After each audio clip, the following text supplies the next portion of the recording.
Audio Jungle.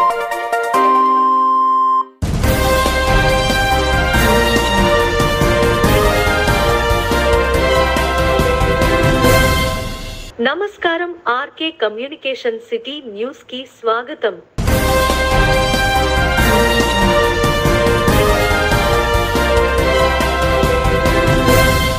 Tadepalligudem Vasavi Kanyaka Parameshwari అమ్మవారి వెండి రథోత్సవం కార్యక్రమాన్ని తాడేపల్లిగూడెం ఎమ్మెల్యే ప్రభుత్వ విప్ బొలిశెట్టి శ్రీనివాస్ ఆది ప్రారంభించారు.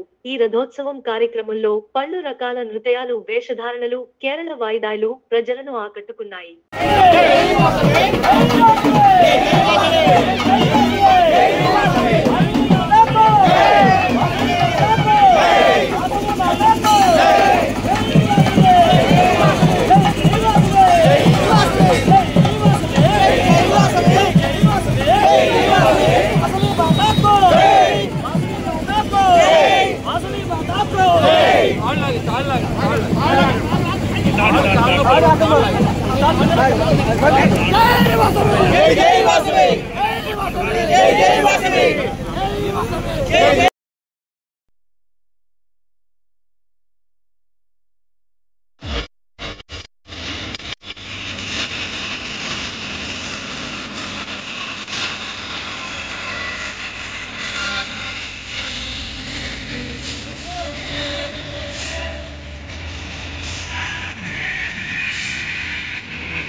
స్థానిక తాడేపల్లిగూడెం పురపాలక సంఘం ఆధ్వర్యంలో ప్రజా సమస్యల వేదిక ఏర్పాటు చేశారు. ఇందులో భాగంగా మున్సిపల్ కమిషనర్ యేసుబాబు మాట్లాడుతూ పట్టణంలో పారిశుద్ధ్య సమస్యలు గాని మరి ఇతర సమస్యలైనా సరే ఈ కార్యక్రమం ద్వారా తెలియజేయవచ్చని ఆయన అన్నారు.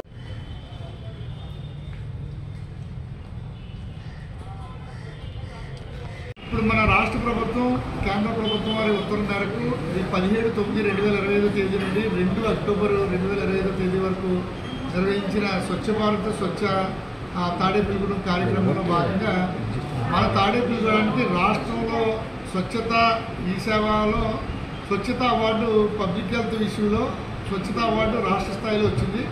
మన public health worker Shri Bobbili Ramanjaneyulu వారి యొక్క నేమ్ని మనం ప్రపోజ్ చేసి పంపడంతో వారికి గౌరవ ముఖ్యమంత్రి వారి చేతుల మీదుగా అవార్డు ప్రదానం చేయడానికి ఈరోజు విజయవాడ వెళ్ళడం జరిగింది. వారు గౌరవ ముఖ్యమంత్రి వారి చేతుల మీదుగా రాష్ట్ర స్థాయి అవార్డు తీసుకోవడం, పబ్లిక్ హెల్త్ వర్కర్కి రాష్ట్ర స్థాయి అవార్డు రావడం మన రాష్ట్రంలోనే మన తాడేపల్లిగూడెం మొదటి స్థానంలో నిలబడడం మనందరికీ గర్వకారణం. అలాగే రెండో అవార్డు ఏంటంటే జిల్లా స్థాయిలో మల్లిపూడి ముత్యాలు అనే పబ్లిక్ హెల్త్ వర్కర్ కూడా జిల్లా స్థాయిలో ఇన్ఛార్జ్ మినిస్టర్ గారు, గౌరవ శాసనసభ్యులు, తర్వాత జిల్లా కలెక్టర్ వారి చేతుల మీద కూడా అవార్డు తీసుకోవడం జరుగుతుంది.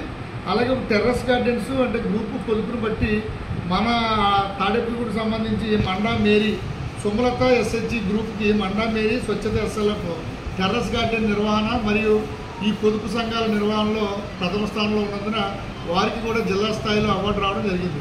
అంటే ఇప్పుడు మనం చేసిన పనిని గుర్తించి ప్రభుత్వం మన తాడేపల్లిగూడెం పట్టణానికి రాష్ట్ర స్థాయిలో ఒక అవార్డు, జిల్లా స్థాయిలో 2 అవార్డులు వచ్చినాయి. కనుక ప్రజలందరూ గమనించండి, మీరందరూ కూడా మీ యొక్క సహకారం, కృషి ఏదొచ్చినా పట్టణ ప్రజల సహకారం, కృషి, పట్టణ ప్రజాప్రతినిధుల సహకారం, అధికారుల సహకారం అందరూ కలిసి సమన్వయంగా పనిచేస్తే ఇలాంటి అచీవ్మెంట్స్ ఎన్నో సాధించడానికి మనం ముందుకెళ్తామని కోరుకుంటూ ప్రజలందరూ కూడా ఈ రోజుని ఇందులో భాగస్వాములు అయినందుకు ప్రత్యేకంగా వారిని అందరికీ కూడా అభినందన తెలియజేస్తూ ఈ అవార్డు వచ్చిన అవార్డు గ్రహీతలు కూడా Bobbulu Ramanjaneyulu public health worker state award, Mallipudi Muthyalu public health worker జిల్లా అవార్డు, అలాగే సుమలత ఎస్హెచ్జి మండా మేరీ గారు స్వచ్ఛ ఎస్ఎల్ఎఫ్గా అవార్డు తీసుకున్నందుకు వారిని ప్రత్యేకంగా అభినందనలు తెలియజేస్తున్నాం. ఇది కమిషనర్ తాడేపల్లిగూడెం పురపాలక సంఘం. స్థానిక తాడేపల్లిగూడెం వైఎస్ఆర్సీపీ సీనియర్ నాయకులు గుండుబోగుల నాగు మీడియా సమావేశం ఏర్పాటు చేశారు. తాడేపల్లిగూడెం పట్టణ నియోజకవర్గ పాత్రికేయ మిత్రులందరికీ నమస్కారం. అలాగే తాడేపల్లిగూడెం పట్టణ నియోజకవర్గ రాజకీయ నాయకులకి, పుర ప్రజలకి అందరికీ కూడా నా హృదయపూర్వక నమస్కారాలు తెలియజేసుకుంటున్నాను.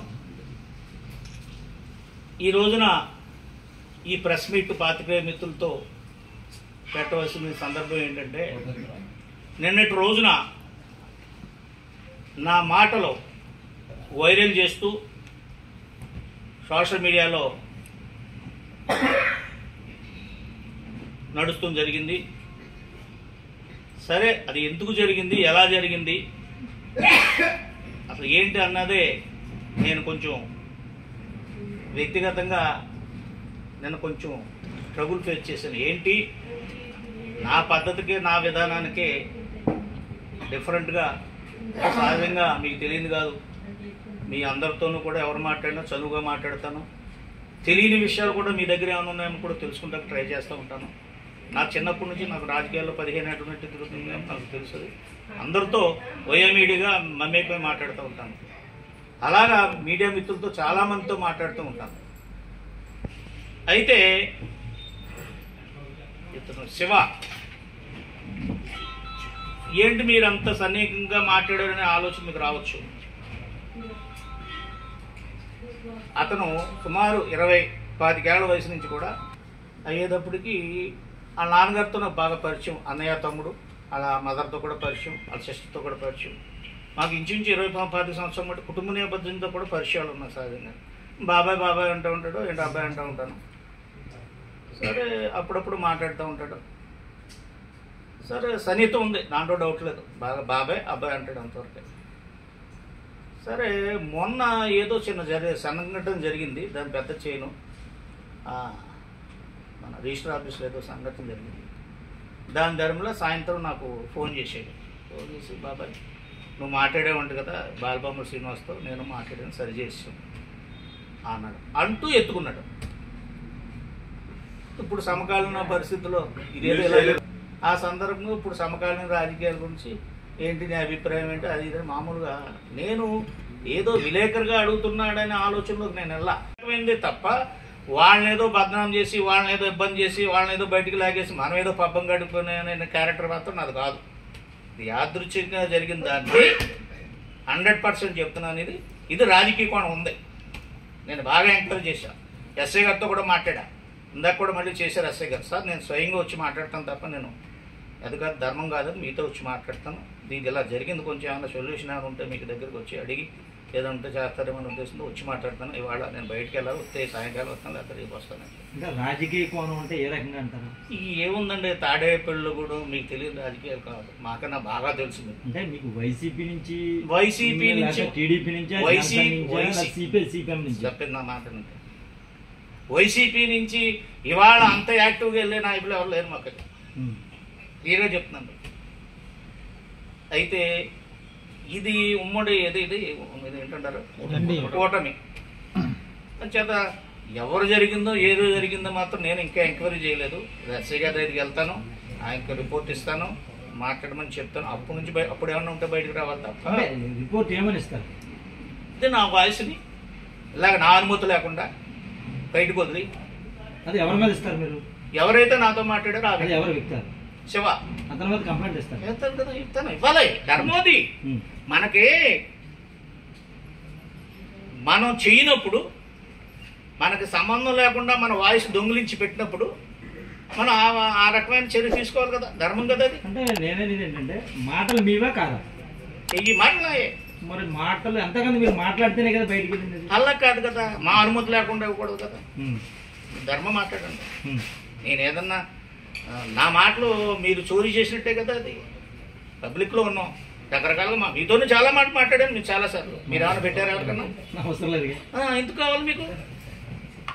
ఎందుకు కావాలి చెప్పండి. అయితే ఈ సందర్భంగా నేను మనస్ఫూర్తిగా చెప్తున్నాను, ఈ సందర్భంగా ఈ మాటల వల్ల కొంత మనసులు నొచ్చుకుని ఉండొచ్చు, బాధపడి నుంచి ఉండొచ్చు. అందరికీ కూడా సారీ చెప్తున్నాను. అలాగే ఇంకోటి కూడా చెప్తాను, మీ అందరూ కూడా ఎప్పుడు తప్పుడు రాజకీయాలు చేయను, తప్పుడు మాటలు మాట్లాడను. అదే చెప్తాను, రాజకీయాల్లో ఉంటా, రాజకీయాలు చేయను. ఫ్రంట్ వచ్చే మాట్లాడతా, బ్యాక్గ్రౌండ్ చేయను. ఈ విషయం మాత్రం నా వ్యక్తిగత వ్యవహారాలు మీకు తెలుసు, నాకు వాటిజన్ మీకు తెలుసు. నేను మాత్రం చాలా మాత్రం పడ్డాను. ఏంటి ఏదో అభిమానంతో ఏదో మాట్లాడు, చిన్నోడైనా పెద్దోడైనా అభిమానంగా మాట్లాడుతూ ఉంటాం, ప్రేమతో మాట్లాడుతూ ఉంటాం. మాట్లాడిన దాన్ని ఇలాగా చేస్తామన్నది కరెక్ట్ కాదు. అంచేత ఇలాగే నా మీద ఎవరు ఒత్తిడి లేదు, నేను ఎవరి మాట విన్నో అది మీ అందరికీ తెలుసు.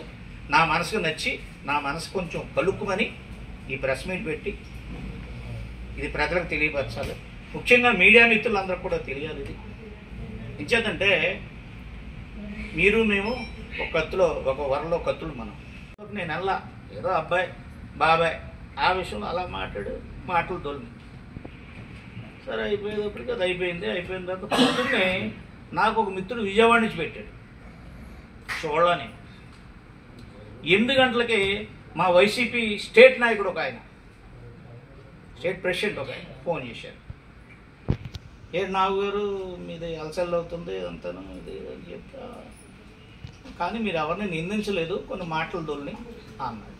అప్పుడు ఆయన కూడా పోస్ట్ పెట్టమన్నాను. పెట్టిన తర్వాత చూసిన తర్వాత కొంచెం ఇబ్బంది పడ్డాను. ఏంటంటే నేను ఏదైనా ఉంటే స్ట్రేట్ ఫార్వర్డ్గా మాట్లాడేస్తాను, ఇలాగా అలాగా నాకు భయం ఉండవు, నాకు భయాలు ఉండవు. తెరచాటు రాజకీయాలు అస్సలు చేయను, తెరచాటు రాజకీయాలు అస్సలు చేయను. నాకు చిరాకు, నాకు వాస్తవంలో బ్రతుకుతాను, వాస్తవం మాట్లాడతాను. ఏంటి ఇలా జరిగిందన్న మాట మదనపడిన మాట వాస్తవం. సరే అబ్బో ఎరగదీసేసావు చింపేసావు అన్నవాళ్ళు ఒకళ్ళు, నీకెందుకు నాగు అన్నవాళ్ళు ఒకళ్ళు. అరే బాబు నేను పెట్టలేదురా బాబు, నేను పెట్టమనలేదురా బాబు, క్యాజువల్గా మాట్లాడుకున్నాం. ఒక మనిషి అలాగే ఒక ప్రజల కింద మాట్లాడుకున్నాం. తాడేపల్లిలో జరుగుతున్నది మంచి చెడ్డ అనేది మాట్లాడుకున్నాం తప్ప వేరేగా ఒకళ్ళని కించిపెడదు. కానీ ఇది పెట్టమని కానీ నేను ఏం అనలేదు. అన్న కూడా నాకు అవసరం లేదు. ఇప్పుడు సంవత్సరంన్నర అయింది కూటమి ప్రభుత్వం వచ్చింది, ఒక్క ప్రెస్ మీట్ కూడా పెట్టలేదు నేను ఇప్పటికి. పెట్టమని కూడా నా మీద వచ్చింది. కారణం ఏంటంటే క్లియర్గా చెప్పేస్తున్నాను, అది కూడా మీకు దయవలసిన పని లేదు. నాకు తాడేపల్లి కొబ్బరి తోట, ఇప్పుడు ఎమ్మెల్యే గారు ఉన్నాడు బొలిశెట్టి శ్రీను. ఎరా అంటే ఆరు అనుకుంటాం, ఎరా నాగు అంటాడు, ఏముందరా అంటారు. మా ఇద్దరు పలకరింపు మీరు ఎప్పుడైనా ఎక్కడైనా క్యాచ్ చేయొచ్చు. ఎరా నాగు అంటాడు, ఏంటో శ్రీను అంటాను. అలా శ్రీను అనుకోండి ఏముందరా అంటాను. అలాగే వాళ్ళు మన తోడగోపి గారు ఉన్నాడు, ఆయన మేము కాంగ్రెస్ పార్టీలో పనిచేసాం. ఆయన మార్కెట్ యార్డ్ చైర్మన్ చేశాడు, నేను డైరెక్టర్ చేశాను. ఎప్పుడు నా విషయంలో ఆయన ఎప్పుడు కాంట్రవర్సీగా ప్రవర్తిస్తాను, నేను ఆయన విషయంలో కాంట్రవర్సీ. అయితే పార్టీలు వేరు, ఎవరి పార్టీలో బొలిశెట్టి శ్రీను, గుండుబోగులు నాగు, గోపి గారు వీళ్ళందరూ ఒక పార్టీలోనే ఉన్నవాళ్ళే. సరే వాళ్ళు వేరే పార్టీలోకి వెళ్ళారు. మేము ఏదో ఒక పెద్ద సేవకుళ్ళగా కుడిసేసిన గట్రా పయనించాం ఒక 20 ఏళ్ళు, అంతే తప్ప ఎప్పుడు మా మధ్యలో కాంట్రవర్సీలు లేవు. అయితే నేను చెప్తాను కదా, అన్నదానికి చాలా తేడాలు వచ్చేస్తాయి, రకరకాలుగా వస్తూ ఉంటాయి. ఇటువంటి దాన్ని ఈ రకమైనటువంటి విధానంలో తీసుకెళ్ళి ఇబ్బంది పడుతుంది. ఎవరికైనా ఇబ్బంది. బొలిశెట్టి శ్రీను నా క్లాస్మేట్, తోటగోపి గారు నాకు చాలా గౌరవించేవాడు. మార్కెటెడ్ డైరెక్టర్గా ఉంది, రాజకీయంగా ఉంది అన్నాడు. ఒకసారి నాగు గారు నిక్కర్లు వేసుకుని సైకిల్ తొక్కుండా వచ్చినప్పుడు మేము సొంతకు వచ్చానండి మీ ఇంటికి అన్నాడు ఆయన. ఇప్పుడు మా అభిప్రాయ భేదాలు రాజకీయంగా ఉంటాయి 100, అది మీకు తెలియదు కాదు, ఎన్నన్నా ఉంటాయి. కానీ వ్యక్తిగతంగా విషయాలకు వచ్చేటప్పటికి ఒకళ్ళని అన్పాపులర్ చేసి పబ్బం కట్టుకోవాల్సిన కర్మ నాకు లేదు. ఒకళ్ళ మీద బుడద చల్లేసి నేనేదో పబ్బం గడిపోని కర్మ నాకు భగవంతుడి దయ వల్ల ఆ మహానుభావుడు ఆంజనేయులు గారితో ఫోటో చేశాను. నేను ఒక 4 క్వశ్చన్ అడుగుతాను. చెప్పండి. అంటే మీరు చెప్తానంటే అడుగుతాను, మీరు కాపాడతానంటే వెళ్ళిపోతా. నేను అనేది ఏంటంటే నా మనసు ఇబ్బంది పెట్టే మాట్లాడు, లేదంటే లేదని చెప్పేసండి. ఇప్పుడు మీరు మాట్లాడేదే నేను అడుగుతా. గోపి గారు షాడో ఎమ్మెల్యే కింద వ్యవహరిస్తున్నారంటారా? తోట గోపి గురించి మీరు ఉదాహరించారు, అందులో వాయిస్ అన్నారు. దాని షాడో ఎమ్మెల్యే ఆ మాట కూడా ఏమంటే సోషల్ మీడియాలో చాలా వస్తాయి, ఆ పత్రికలందరూ చూడాలని మాకేమి లేదు. అసలు ఏమన్నారనేది మాకు తెలియదు. మీరు ఏం చెప్తున్నారో మాకు అసలు ఏమని ముందు చెప్పండి, అప్పుడు తమ్ముడు దానికి సమాధానం. అసలు ఏం జరిగిందో మాకు తెలియదు. ఏమి లేదు, మీరు నేను ఏదో 4 మాటలు మాట్లాడుకున్నాం రాజకీయం గురించి, అది నేను మాట్లాడింది వైరల్ చేశారు. అదే సార్, అదే క్లారిటీగా మాకు కూడా చెప్పండి సార్. అది మేమే మాట్లాడాలి, పర్సనల్ గా మాట్లాడుకున్నారా? ఇక్కడ ఎవరు తెలియదు, అది పర్సనల్ గా మాట్లాడుకున్నాం అండి. అందరికి చెప్పేసి తెలిసిపోయింది కదా సార్, తెలిసినారు. మీరు ఒకటి మాకు కూడా చెప్తే మాకు అర్థమవుతుంది. అది వదిలేండి, ఇంకా అది ఓవర్ వదిలేండి, ఇంకా అయిపోతుంది. వినండి, మీరు చెప్పేది కరెక్టే, నేను కాదని అన్నాం. నేను ఆ విషయంలో చాలా మదనపడి కూర్చున్నా రియల్ గా. ఇప్పుడు దాన్ని నన్ను నా వల్ల నేను రిపీట్ చేయలేను, సారీ ఏమనుకోవద్దు. నేను ఫ్రాంక్ గా ఉంటా. ఆ విషయం ఈ రకంగా వైరల్ చేసినందుకు నేను చాలా ఇబ్బంది పడినా. ఆయన ఫోన్ చేశారు సార్, ఆయన అడిగారా మీరు ఏమన్నా? ఎవరిని? ఇప్పుడు మీరు ఎవరైతే వైరల్ చేశారో బూతులు తిట్టారు. ఓకే, బూతులు తిట్టారు. ఏమంటాడు మీరు అడిగితే ఏం చెప్పాడు? వదిలేండి, అయ్యొద్దు. వినండి, సమాధానం ఉందా ఏదో చేశాను అంటాడు, అవన్నీ మన వేస్ట్. అర్థం మీకు. అందుకనే నేను ఇందాక కూడా ఎస్ఐ గారు ఆయనే చేశాడు, నేను చేశాను, ఒక రిపోర్ట్ ఇద్దాం అనుకుంటున్నాను, ఇవ్వాలి కూడాను. కారణం ఏంటంటే ఇది ఫ్యూచర్లో చాలా రకాలుగా వెళ్ళిపోతాయి. ఇది మీకు మంచిదే, మాకు మంచిదే. అందరూ శ్రీ వైష్ణవులే, కాకపోతే గొప్పగా చింపేసాం అన్నవాళ్ళు ఉన్నారు నన్ను. కానీ నాకు మానసిక సాక్షాత్ ఉంటుంది. నాకు పాలసీ ఏంటంటే తప్పు లేదు, ఏదైనా అనుకుంటాం, మనం మాట్లాడుకుంటాం, వేళ 10 మంది ఉన్నాం, రకరకాలు చర్చించుకుంటాం. అవన్నీ పబ్లిక్ చేయవలసింది కాదు, అవి చేయకూడదు. అందుకని ఇంకేమేరా అంటామని. అదే నేను చెప్పాను, గోపి గారు నాకు మిత్రుడే, నాకు ఎప్పుడు అపకారం చేయలేదు. ఏంటి, నేను ఎప్పుడు ఆయనకి అపకారం చేయలేదు. రాజకీయాల్లో ఉంటాను తప్ప స్వచ్ఛ రాజకీయాలు చెయ్యం. అంటే పొలిసెట్టు నాకు క్లాస్మేటు, యారా నాకు అంటాడు, ఏముందని సీను అంటాను, అంతవరకు. అదే పలకరింపు. తెలియలేదు సార్, ఎక్కడ తప్పు అంటున్నాను కదా. అంటే క్వశ్చన్ నిర్ణయం అడిగాను, అది చెప్పలొద్దని మీకు చెప్పే అయిపోతే సరిపోతుంది. ఇక్కడ అదే చెప్తున్నాను, నేను ఎంతో ప్రేమగా బాబాయ్ అనుకుంటే ఈ దాంట్లోంచి ఏదో పీకుతున్నాడు అని నేను గెస్ చేస్తాను. కేంద్ర ప్రభుత్వం, రాష్ట్ర ప్రభుత్వాల ఉత్తరాల మేరకు స్వచ్ఛ భారత్ స్వచ్ఛ తాడేపల్లిగూడెంలో భాగంగా రాష్ట్రం నుంచి మొదటిసారిగా తాడేపల్లిగూడెం ఎంపికయి రాష్ట్ర స్థాయి అవార్డును తీసుకోవడం గర్వకారణమని మున్సిపల్ కమిషనర్ యేసుబాబు తెలియజేశారు. ఈ అవార్డుకి ఎంపికైన public health worker Bobbili Ramanjaneyulu అవార్డును తీసుకోవడం తాడేపల్లిగూడెంకు గర్వకారణం అని అన్నారు.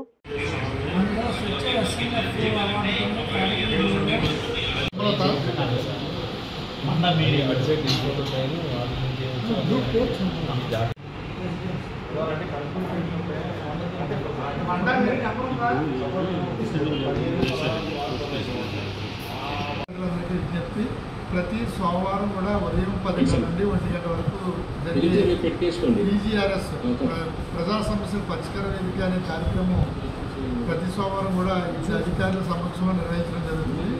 కావున మీ అందరూ కూడా ఏ రకమైన సమస్యలు ఉన్నా PGRSలో అప్లై చేసుకుంటే మీరు మా సంబంధించిన శాఖాధికారులు మీ దగ్గర పంపించి దాని సమస్య పరిష్కారానికి కృషి చేయడం జరుగుతుంది. అలాగే వాట్సాప్ గవర్నెన్స్ కూడా పురమిత్ర యాప్ను కూడా డౌన్లోడ్ చేసుకుని మా యాప్లో కూడా మీరు కంప్లైంట్స్ పెట్టచ్చు. ఎక్కడే ఉన్నా ప్రతి ఆఫీసీ కార్యాలయానికి మీరు తిరగకుండా ప్రభుత్వం ఏం చేసిందంటే పురమిత్ర యాప్ ఒకటి లాంచ్ చేసింది. పురమిత్ర యాప్ ద్వారా కూడా మీరు కంప్లైంట్ రేజ్ చేసుకుని దాన్ని రెక్టిఫికేషన్ తీసుకోవచ్చు. ప్రజలందరూ కూడా ఈ సర్వీసెస్ను ఉపయోగించుకొని మీరందరూ కూడా జాగ్రత్తగా ఆరోగ్యవంతంగా ఉండాలంటే పరిసరాలన్నింటినీ శుభ్రంగా ఉంచుకోవాలి. తర్వాత మీ ఇంటి నుంచి వచ్చిన చెత్తను తడి పొడి చెత్తకి విడదీసి పారిశుద్ధ్య కార్మికులు మాత్రం ఇవ్వాలి. బయట రోడ్ల మీద కానీ డ్రైన్ల మీద కానీ ఇవ్వకూడదు. దాని నిమిత్తం మీరు అందరూ తీసుకోవాల్సిన చర్యలు ఏంటంటే కాచి చల్లార్చిన వాటర్ని తాగాలి. ఇప్పుడు ఎండలో వర్షాలు వస్తున్నాయి కనుక దోమలు లేకుండా మీరు డ్రైనేజ్ ఎప్పటికప్పుడు క్లీనింగ్ చేపిస్తున్నాం. అలాగే ఎలక్ట్రికల్ కూడా లైటింగ్ కూడా ఎప్పటికప్పుడు 100% ఇస్తున్నాం. కనుక పబ్లిక్ పరంగా మీరు మీ సహకారం కూడా అందించి ఈ కార్యక్రమాలన్నింటిలో మీరు ముందుండి ఆరోగ్యవంతమైన జీవితం గడపడానికి అలాగే ప్రజా సమస్యలు లేని తాడేపల్లిగూడెంగా తీర్చిదిద్దడానికి మీరు ఎంత సహకరిస్తారని కోరి ప్రార్థిస్తున్నాం. ఇప్పుడు కమిషనర్ తాడేపల్లిగూడెం పురపాలక సంఘం. ఈ వార్తలు ఇంతటితో సమాప్తం. నమస్కారం.